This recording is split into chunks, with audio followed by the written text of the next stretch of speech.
Estamos con el padre Pablo Ruani para conversar un poco sobre un texto muy lindo de Luis titulado Aprendiendo en tiempos de guerra. Y como estamos en una especie de guerra, Pablo, ¿qué tal? ¿Cómo estás? Hola Eugenio, buenas tardes, ¿cómo estás? Viste que mucha gente compara esto del virus, del coronavirus, de la cuarentena y de toda la crisis económica, etcétera, a como una guerra, ¿no? Y por eso me pareció interesante que conversemos sobre este texto, porque Luis pone en duda la utilidad de aprender o de estudiar en tiempos de guerra. Él lo compara como Nerón tocando como es el arpa, y dice, ¿qué está haciendo? En lugar de estar apagando el fuego, está tocando el arpa.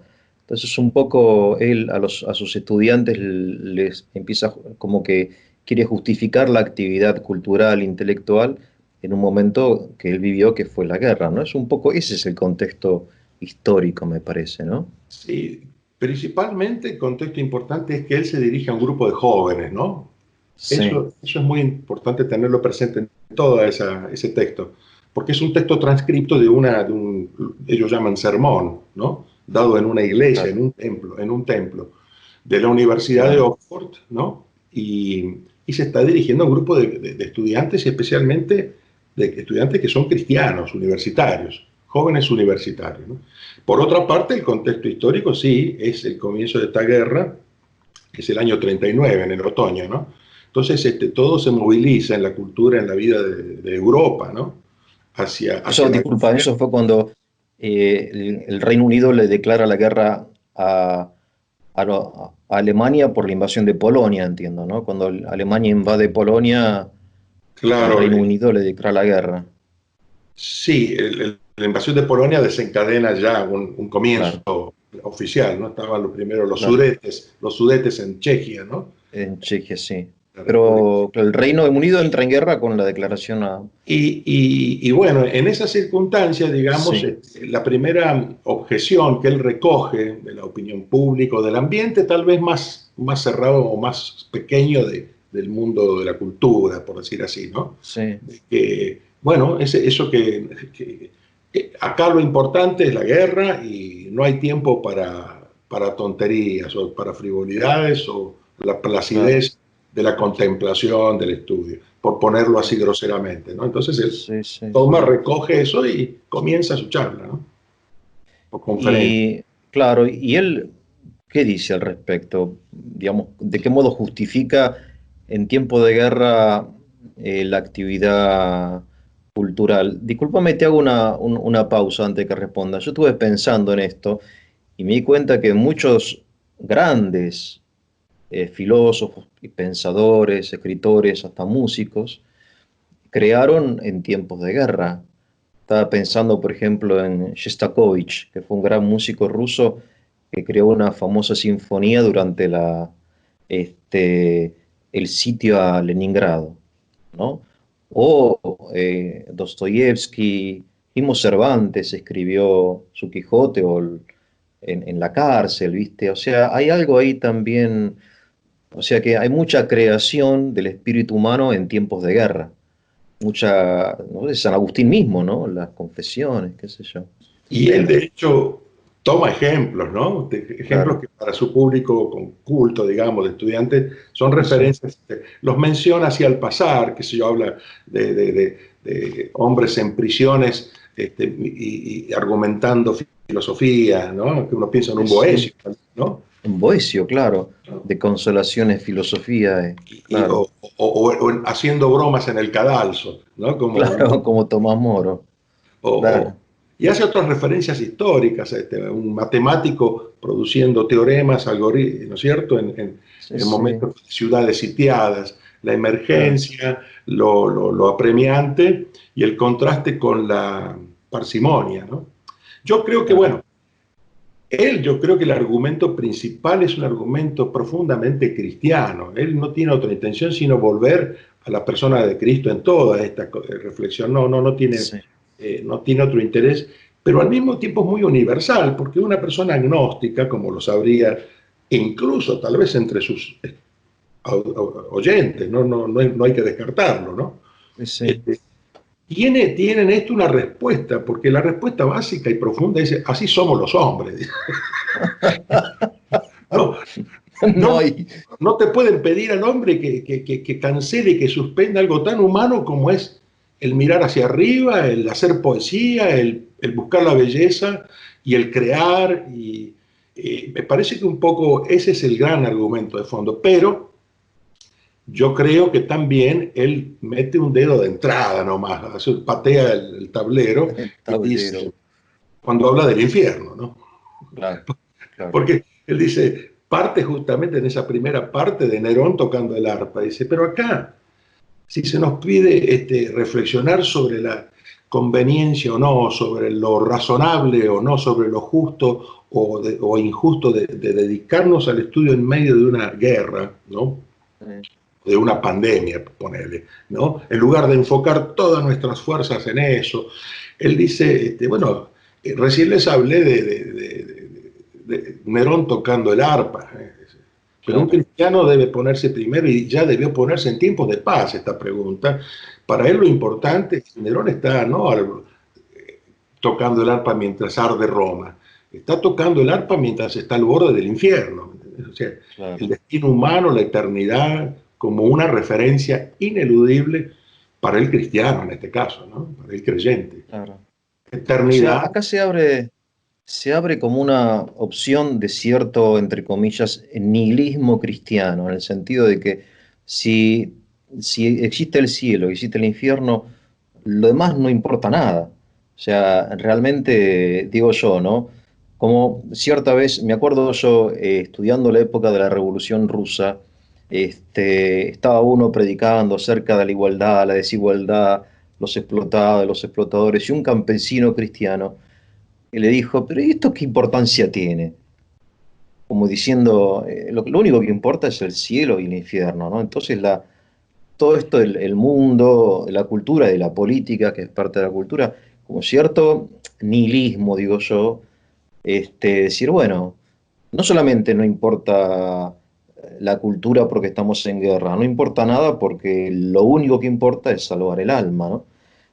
¿Se entiende? Sí, porque él va a recoger esa objeción, Claro, es lógicamente. una objeción. Él comienza en esta primera parte a hacer una verdadera dialéctica de objeciones, porque bueno, Claro, el religioso te viene y te pregunta cómo te puedes preocupar realmente por la literatura, por la biología, por los átomos, cuando lo que importa es la eternidad, ¿no? O sea, él lleva claro, al máximo claro, es eso, sí. esa objeción. Bueno, y como opuesta a la otra. Mirá, acá lo que importa es salvar la vida y la salud y que no se muera nadie y que la guerra Claro. y nadie puede estar pensando en cosas etéreas. Un poco la objeción de las alienaciones de Marx y del otro filósofo De el Feuerbach. de Feuerbach, exactamente. Feuerbach. El religioso, el cristiano en particular, porque a eso se refiere, Sí. nos distrae con el cielo, con un reino que poniendo allá lo que el hombre debe obtener aquí. Claro, claro.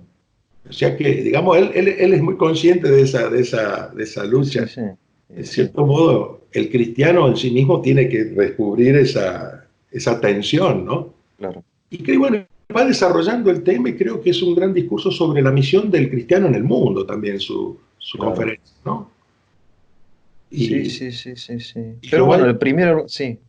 El primer argumento dice, bueno, no es que hay que esperar a la paz.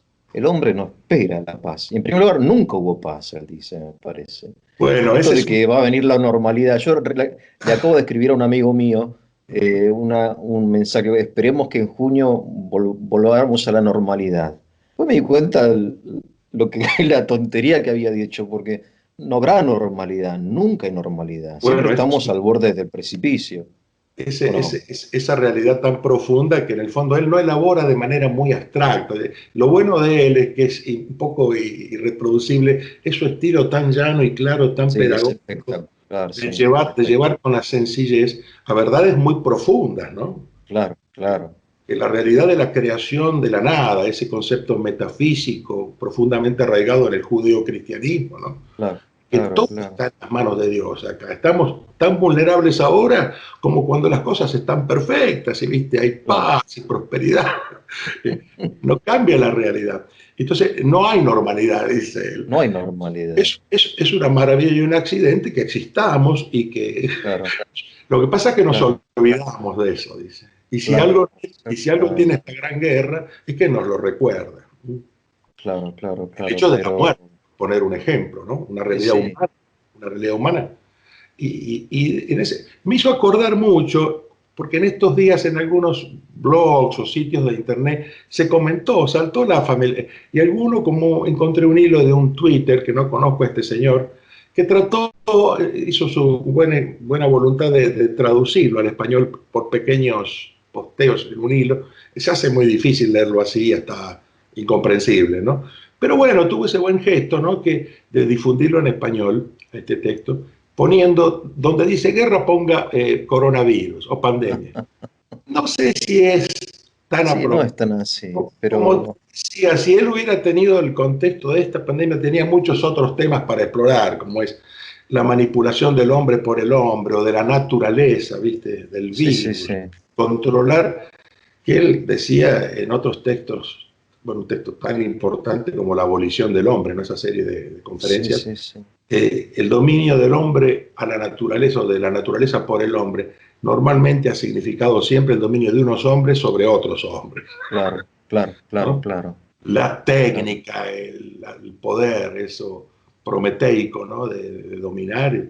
Bueno, pero el texto como tal y la situación de despertar o de hacernos conscientes, lo comparaba con un mensaje que dio el Papa Francisco en esa escena tan impresionante, cuando entra el Viernes Santo, sube las escalinatas a la plaza de San Pedro, ¿no? Hasta el atrio, y da un sí, mensaje donde se refiere casi de la misma manera a esto, ¿no?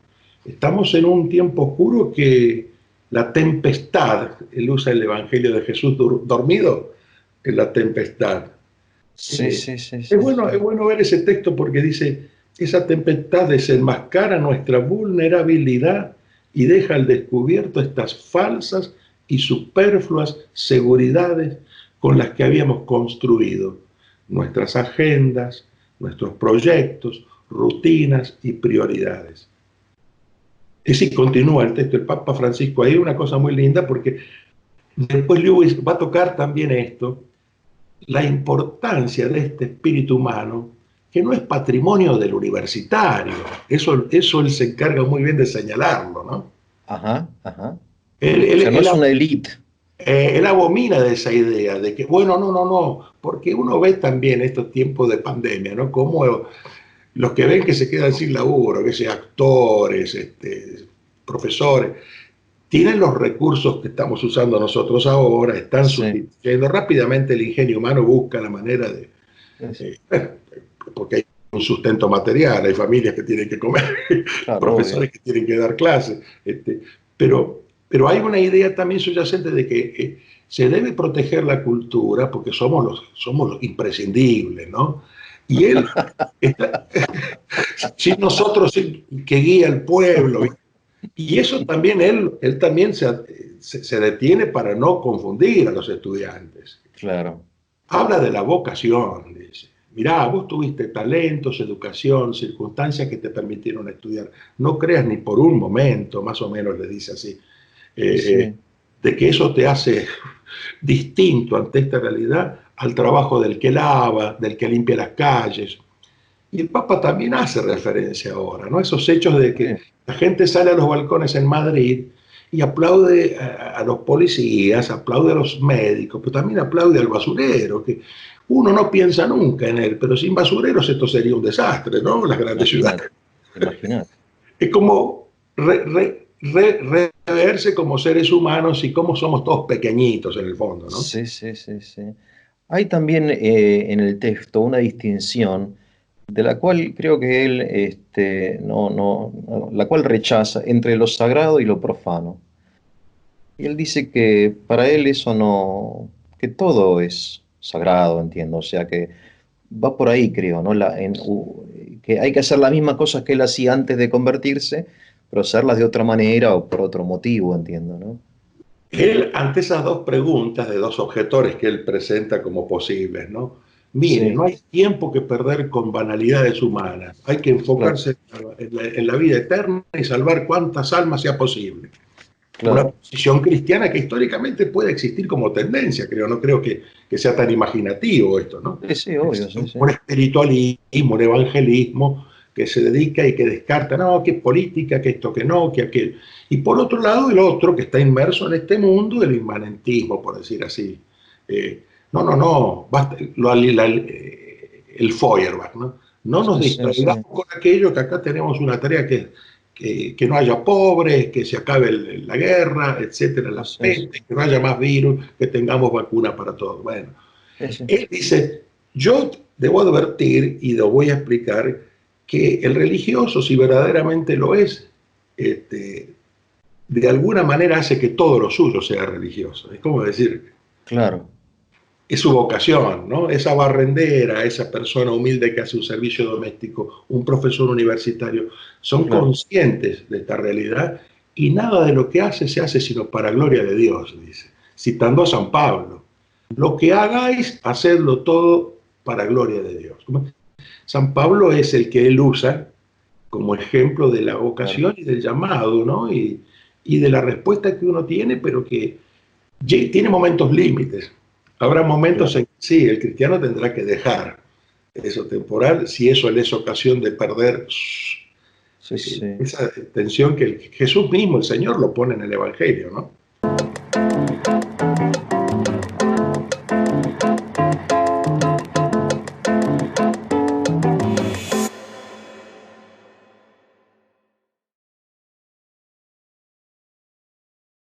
Yo me imagino la impaciencia de los jóvenes en Oxford por anotarse en la guerra para ir a pelear, ¿no?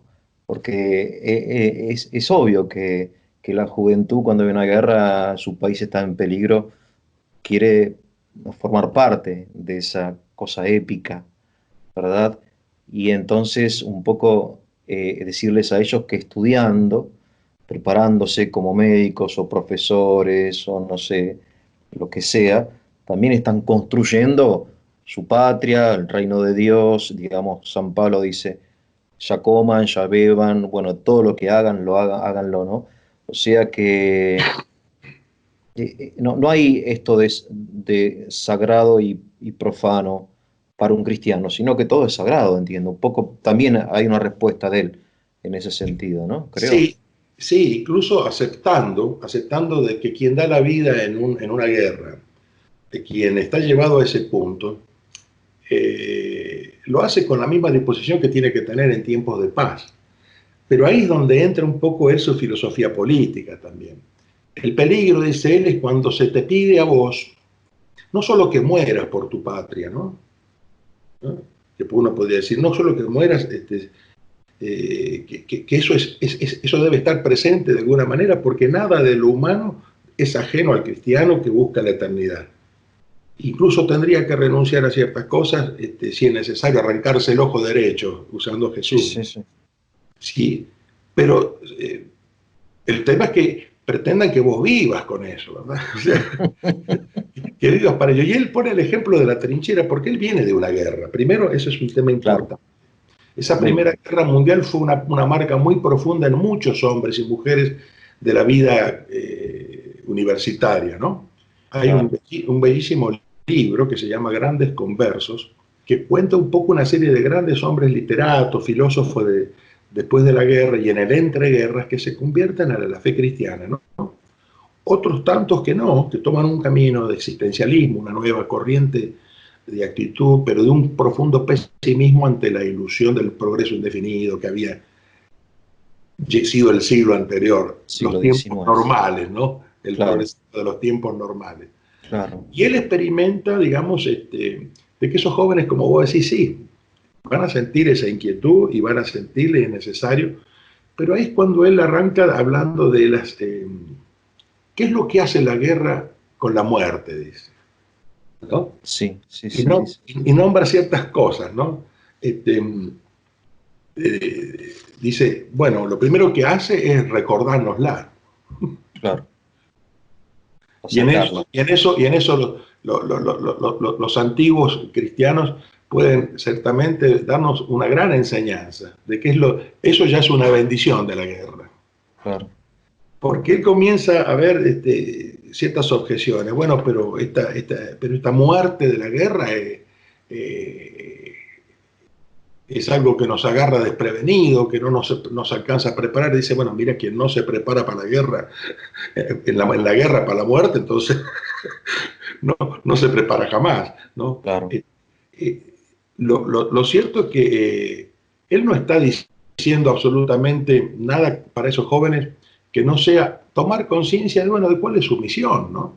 Claro, Porque la idea de que los que es un poquito esa idea del Evangelio, buscar el reino de Dios primero y su justicia y todo lo demás se da por añadidura. Él de alguna manera afirma cómo se contribuye a este tiempo, a este mundo, así frágil como es, siguiendo y buscando el ideal, y en ese sentido no distingue, ¿no? Él habla, por ejemplo, de envolverse con aquellos que no tienen fe.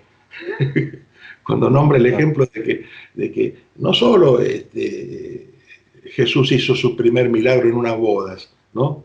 Sino que el cristiano en las cartas de San Pablo se lo alienta a participar y a estar en banquetes, incluso con paganos, ¿no?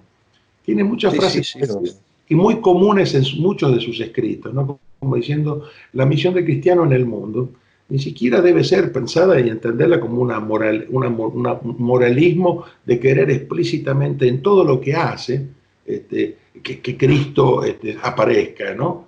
claro. Su experiencia como literato, ¿no es cierto?, le ha sido muy, bueno, todos lo conocen popularmente como un creador fantástico, ¿no? Sí, sí, sí, sí. Fantasías y de libros fantásticos muy leídos entre los niños de su generación.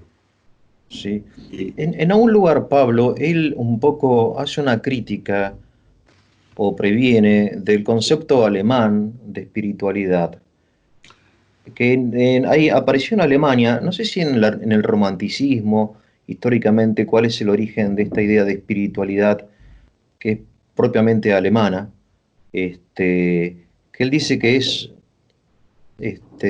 errónea, o sea, como al menos no es cristiana, ¿no?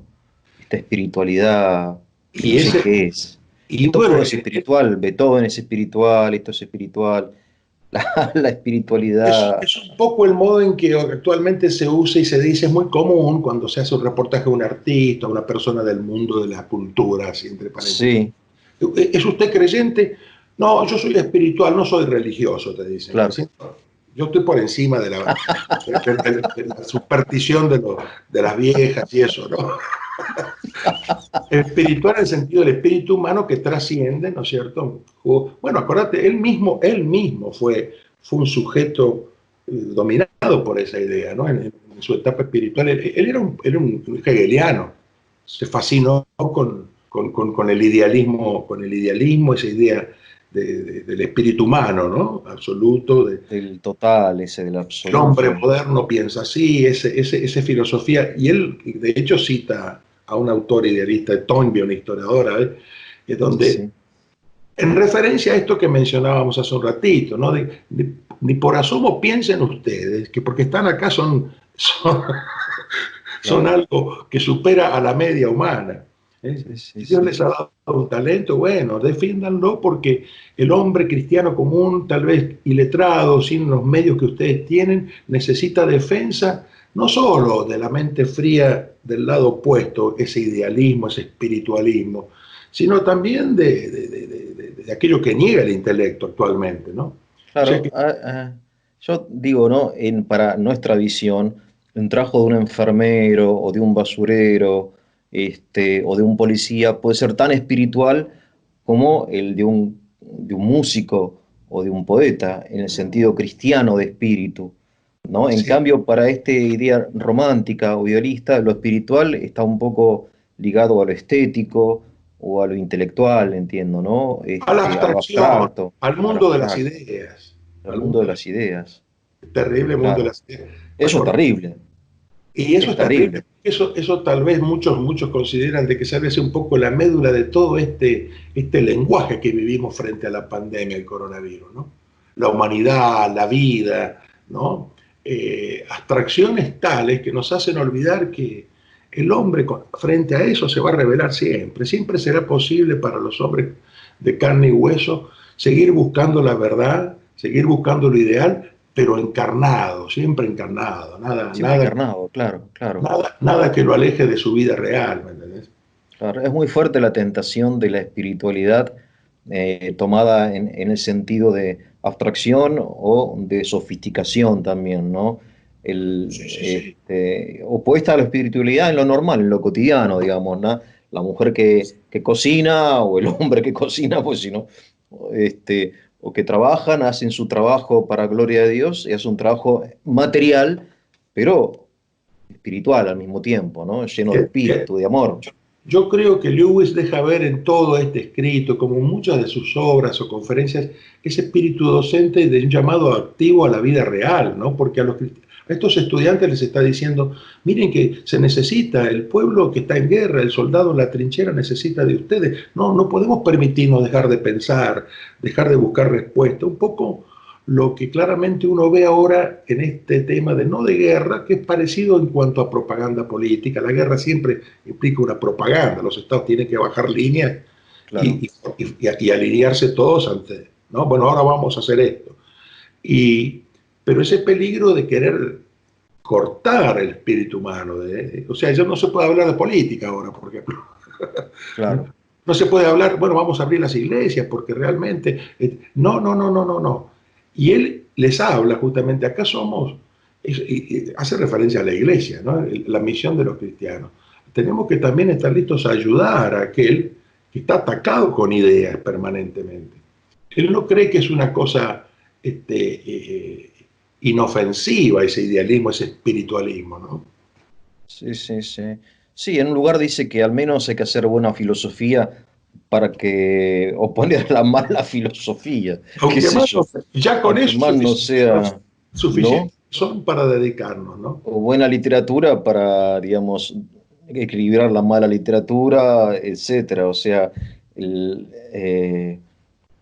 al menos por ese motivo, dice Luis.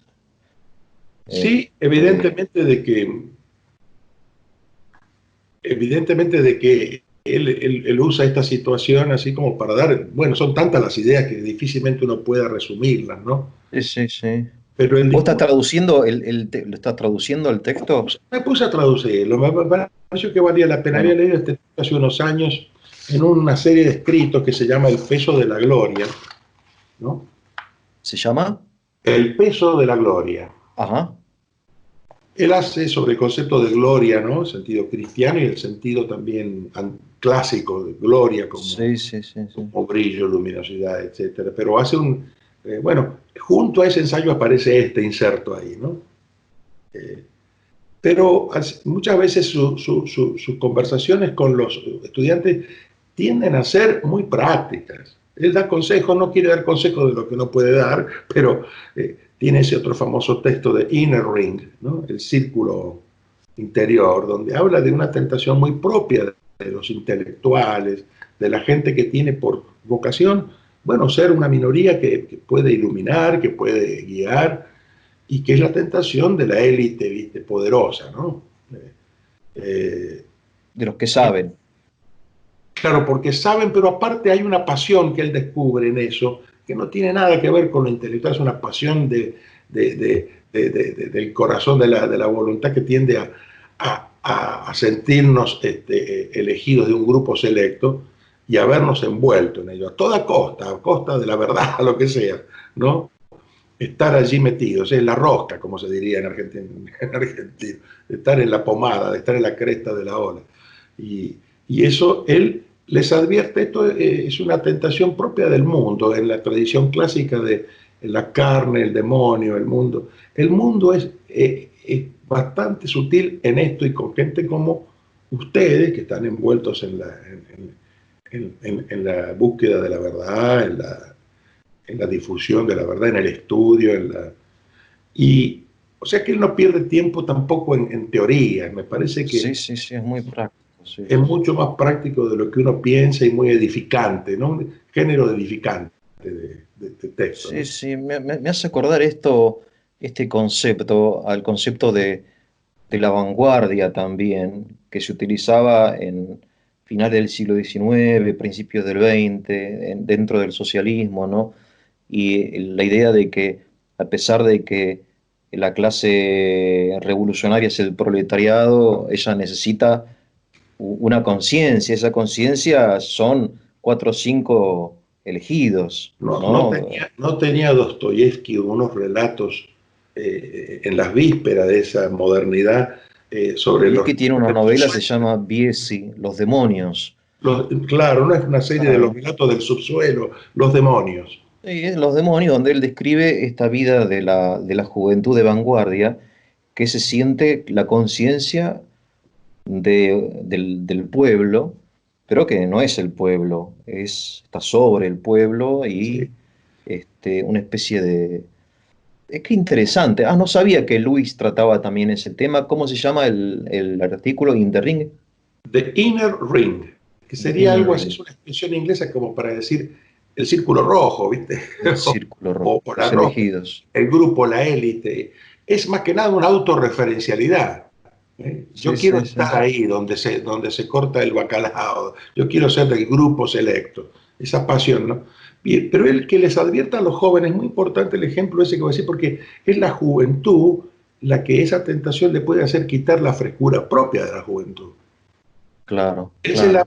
Él se lamenta ya desde su edad de que caigan en eso y bueno, les advierte, ¿no? Dice, de las tentaciones de la carne yo no les voy a dar consejo porque ustedes son Ya las jóvenes conoce. y saben de qué se trata. Y de las tentaciones del diablo, ya escribí un libro que me reventó la cabeza, dice. Las cartas a su sobrino, Un las cartas libro del brillante de psicología extraordinario. Sí. moral, de espiritualidad también, Ah, ¿no? Que no, una cosa que ha sido popularmente muy edificante para tanta gente, sí, ¿no? muy bueno, Un muy bueno. verdadero apologeta, en cierto modo, pero y sin vergüenza de serlo, aun cuando él entendía también la autonomía de las artes y de las ciencias. Exactamente. Por eso acá se deja ver en esta charla universitaria, en este sermón, en este discurso edificante en la iglesia de Santa María, ¿no? Porque es allí donde les hace a ellos fuertemente incisivo al comienzo. Dice, cuando le habla del infierno, dice, el cristiano se tiene, y siempre estuvo presente, que acá el problema es ese, que hay gente que va Claro, derecho a la salvación o a la condenación. claro. Disculpen que use esta palabra tan irreverente y tan desagradable, tan impudorosa como infierno. Es un monosílabo. Sí, sí. Claro, porque es hell, ¿no? Claro. Para la iglesia es una sola sílaba. Y choca, esa palabra choca. Dice, sé que Y sí. muchos cristianos más sabios que yo, más buenos que yo, mejores que yo, no hablan de esto, ni siquiera en el púlpito. Dice, bueno, yo creo que hay momentos donde debemos superar esta mojigatería y hablar y mencionarlo, porque si Claro, esto es verdad y creemos en ello, bueno, claro. ahora si no creemos en esto y estamos acá en esta iglesia, estamos siendo una payasada, no tiene ningún sentido nuestra presencia en este lugar. Un desafío viene gentil, no agresivo, ¿no? Sí, Pero sí, sí, un caballero, sí. a la verdad cristiana y a la verdad sobre la eternidad, la salvación, es decir, eso que no puede perderse, la sal y la profética del cristiano que está acá es como un dedo mirando al cielo, ¿no? Y Claro, en la conciencia, digamos que uno es peregrino, creo, ¿no? Por un lado, él menciona lo el menciona. concepto de peregrino, que no es el cielo en la tierra lo que hay que construir, sino que somos peregrinos. Y Y mientras tanto, ¿cuánto se construye? ¿No? Porque claro, él también señala ese hecho, ¿no? son unas ¿Cómo paradojas también, ¿no? esa tremenda paradoja de que ha habido cultura y civilización cristiana, que han habido instituciones que se perpetúan en el Claro, tiempo, en orden a atender al enfermo, en orden a atender al sí, bien común, en lo político, el progreso, la legítima bienestar humano. Nada de eso se contradice, está todo asumido, es una verdadera resumen de también de la doctrina social que la Iglesia tiene, no en el sentido así articulada y sistemática, sino de los principios. Él menciona la frase de Jesús, que es una frase que en la historia hace ¡pum!, ¿no? Al César lo que es del César. Claro. Por eso él dice, está bien que me pidan a mí que me dedique, que dé la vida por aquel que se está ahogando, pero si yo después salgo y me pongo a hacer cursos para que la gente aprenda y todos estén entrenados para defender a quien se ahoga, ya soy un monomaníaco, ya no soy una persona. Claro. Todo lo que sea exacerbado y fanático es un problema, fíjate vos, como él defendía en otro discurso y en otra charla, ¿no? Cuando le preguntan de los libros de fantasía, ¿hasta qué punto eso no es de alguna manera peligroso para la trascendencia de la mente? Entonces, dice, mire, primero que nada, cuando usted vaya a criticar un libro de fantasía, asegúrese que a usted le gusta leer ese género, porque si no le gusta, siempre va a estar mal, ¿me entiendes? Claro, claro, obvio, claro. Es literatura en el fondo. Entonces, Claro. esa apertura, digamos, a la realidad, dice, tiene un principio que lo repite mucho Lewis en sus obras, que es el deseo y el apetito están por algo. Ah, Y lo cita acá, ¿no? Se refiere incluso a un argumento tomista, lo cita Santo Tomás, por el cual se defiende que la sexualidad habría existido incluso sin la caída, ¿eh? Contra un prejuicio que sabe quién, cómo entró al mundo de Occidente o de la cultura judío-cristiana, de que el sexo está vinculado al pecado original. Cosa claro. extraña, Sí. ¿no? Sí, Pero está presente, sí, en algunos lugares, sí. no sé cuál es el motivo, porque no debería ser, pero bueno, que consecuencias indudables en la relación del hombre y la mujer después del pecado están profundas, no cabe duda. Él hace referencia a la naturaleza caída. Son conceptos básicos de un cristiano, ¿no es cierto? Sí. O sea, es lo que él dice que si hay un deseo, hay un objeto. Ah, claro, claro, y por eso dice que coleccionar estampillas, no lo dice acá, lo dice en otro sitio, ¿no? Que esas Sí, cosas tan inútiles, ¿no es cierto?, para una mente iluminada a veces, eh, todo tiene su sentido, el juego, el perder el tiempo, la amistad, claro. eh, lo humano, ¿me entendés? Lo humano. Claro, o sea, muchas veces nos hipercuestionamos, somos hiperanalíticos o racionalistas, cuando en realidad, si uno tiene un profundo deseo, por ejemplo, de dedicarse a la poesía en medio de la guerra, no tiene que plantearse, uy, estamos en guerra y por eso en lugar de poesía tengo que...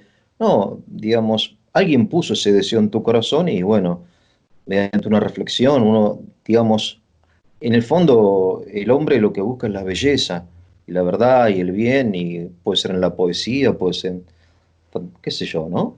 Sí, sí, Este, esa realidad él la compara con los insectos. Dice, los insectos buscan otro camino. Ellos trabajan juntos, hacen que la especie sobreviva, que la colmena esté con toda la comida. claro, Bueno, el hombre tiene otra característica, tiene no es otra, todo. claro, No se absorbe ni se consume solo en esto o en aquello, ¿no? claro. Está ahí no sé si te acordás, la película El pianista, no sé si la habrá visto durante el bombardeo en Varsovia, ¿no la Ah, viste? no sé cuál es, porque se trata de un Es tipo muy que... hermosa.